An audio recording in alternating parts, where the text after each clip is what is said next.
Sementara itu, kalangan petani di Desa Pancasari, Kabupaten Buleleng, mengeluhkan kondisi cuaca yang tidak menentu belakangan ini. Cuaca sangat mempengaruhi hasil panen sejumlah tanaman budidaya petani seperti tomat yang kuantitasnya mulai menurun.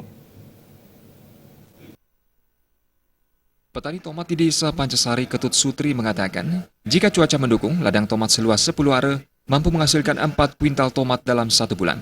Namun dalam panen tahun ini, Ketut Sutri mengaku hanya mampu memproduksi 3 kuintal tomat dalam sebulan. Penjualan tomat sendiri dihitung per pohon dengan harga Rp8.000.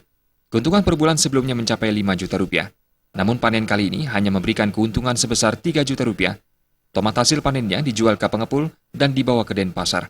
Ketut Sutri menambahkan, cuaca sangat mempengaruhi panen tomat. Produktivitas tomat sendiri selama musim hujan mengalami penurunan. Selain itu, petani menghadapi kendala lain berupa serangan hama. Kalau musim hujan, itu kalau nyemprotnya itu sampai 3 hari sekali. Perobatannya ada, kan ada ulatnya, itu kan ada pencegahannya. Jual di kebun per pohonnya Rp7.000.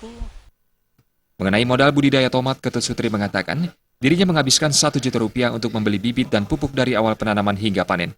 Komang Yuda, Bali TV.